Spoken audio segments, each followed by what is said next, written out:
Fermerët e fshatit Burimas kanë dalë në protestë këtë të njëjtë pasi qeveria nuk ka marrë masa për dëmet e mëdha që kanë pësuar drufrutorët si pasojë e uljeve ekstreme të temperaturave që përfshin 2 ditë më parë juglindjen e vendit. Sipas fermerëve, dëmi në prodhime arrin deri në 90% dhe frutorët që preken kryesisht janë molla, qershia dhe kumbulla, që sipas tyre janë kultura që përbëjnë burimin kryesor të ardhurave për rreth 100 familje në këtë zonë.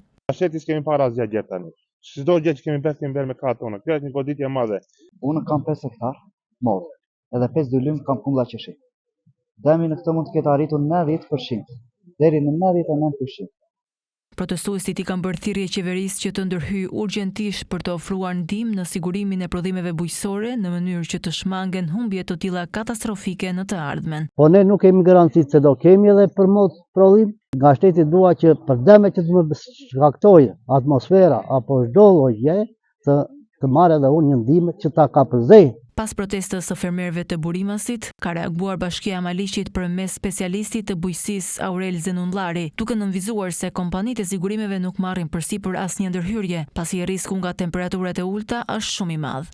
Në rastin konkret, sigurimi i pemtoreve është i pamundur në qarkun e Korçës ose në Bashkinë e Maliqit. Kompanitë e sigurimeve nuk e marrin përsipër. Në Bashkinë Maliq, risku nga ngricat edhe nga breshri është shumë i lartë. Fermerët shprehen se nëse institucionet përkatëse nuk do të marrin asnjë masë deri më 11 maj, ata do të bojkotojnë zgjedhjet.